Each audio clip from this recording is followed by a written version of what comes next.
मध्य प्रदेश की राजनीति में एक बार फिर हलचल तेज हो गई है। सत्ता और संगठन के स्तर पर लंबे समय से चल रहे चिंतन मंथन के बाद अब कैबिनेट विस्तार और मंत्रिमंडल फेरबदल की दिशा में निर्णायक कदम उठाने की तैयारी दिख रही है। संकेत है कि मुख्यमंत्री डॉक्टर मोहन यादव अपनी कैबिनेट को लेकर बड़ा निर्णय ले सकते हैं और परफॉर्मेंस के आधार पर लगभग 5 मंत्रियों की छुट्टी तय मानी जा रही है। यह फैसला राज्य सरकार के 2 साल पूरे होने के बाद मंत्रियों के प्रदर्शन और उनके विभागीय कामकाज का मूल्यांकन करने के बाद लिया जा रहा है। सूत्रों के अनुसार मुख्यमंत्री लंबे समय से कुछ मंत्रियों के आपसी टकराव, कमजोर कामकाज और विभागीय गतिविधियों में धीमी प्रगति से असहज थे। सरकार ने 2 साल के कार्यकाल में हर मंत्री का बारीकी से मूल्यांकन किया और रिपोर्ट कार्ड तैयार किया। यही रिपोर्ट कार्ड अब संभावित कार्रवाई का आधार बनेगा। इस रणनीति का उद्देश्य केवल कमजोर प्रदर्शन करने वालों को हटाना नहीं है, बल्कि सरकार और संगठन दोनों स्तर पर अनावश्यक विवाद और फजीहत से बचते हुए संतुलन को स्थापित करना भी है। मंत्रिमंडल चर्चाएं नई नहीं है। सत्ता और संगठन की बैठकों में यह मुद्दा कई बार एजेंडे पर आया, लेकिन अब परफॉर्मेंस डेटा पूरी तरह तैयार होने के कारण सरकार इसे अमल में लाने के मूड में नजर आ रही है। जानकारी के मुताबिक कमजोर प्रदर्शन वाले मंत्रियों को हटाकर नए और प्रभावी चेहरों को कैबिनेट में जगह दी जा सकती है।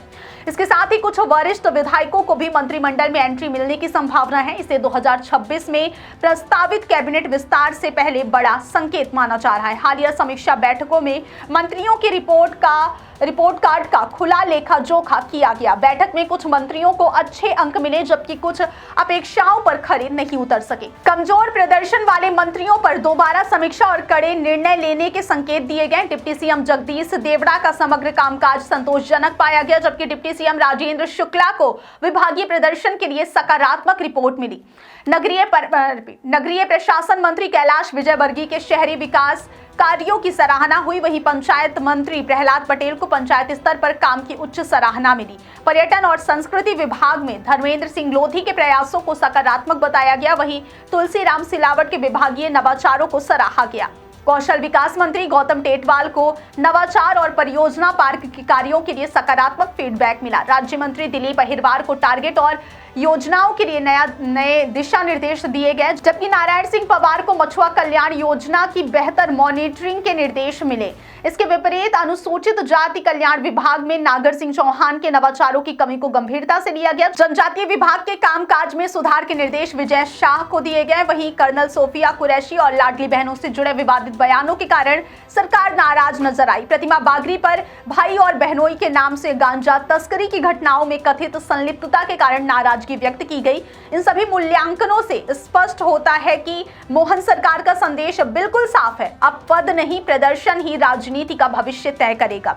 सूत्र बताते हैं कि आने वाले दिनों में मंत्रिमंडल में बदलाव की तस्वीर स्पष्ट हो जाएगी, जो 2026 के प्रस्तावित विस्तार से पहले सत्ता और संगठन के संतुलन को नई दिशा दे सकती है। कमजोर प्रदर्शन वाले मंत्री हटाए जाएंगे, जबकि प्रभावी और परिणाम देने वाले नेताओं को महत्वपूर्ण विभाग सौंपे जा सकते हैं। बदलाव केवल सरकार की कार्यक्षमता बढ़ाने तक सीमित नहीं होगा, बल्कि संगठन और सत्ता दोनों स्तर पर नए नेतृत्व की संभावना भी उजागर करेगा। राजनीतिक विश्लेषक मानते हैं कि यह कदम मुख्यमंत्री की नीतिगत दिशा और संगठनात्मक सोच का प्रतिबिंब है। यह स्पष्ट संदेश देता है कि अब कैबिनेट में किसी भी मंत्री की स्थायी स्थिति उसकी प्रदर्शन क्षमता पर निर्भर होगी। जनता के सामने सरकार की जवाबदेही, विभागीय कामकाज की पारदर्शिता और परिणाम उन्मुखी नीतियों को स्थापित करना इस रणनीति का मूल उद्देश्य है। कुल मिलाकर मोहन यादव का यह कदम केवल मंत्रिमंडल फेरबदल नहीं है, बल्कि प्रदर्शन आधारित शासन और उत्तरदायित्व तय करने की नीति का परिचायक भी माना जा रहा है। आने वाले दिनों में इस फैसले के प्रभाव और नए मंत्रियों की एंट्री राजनीतिक परिदृश्य में बड़ी हलचल ला सकती है।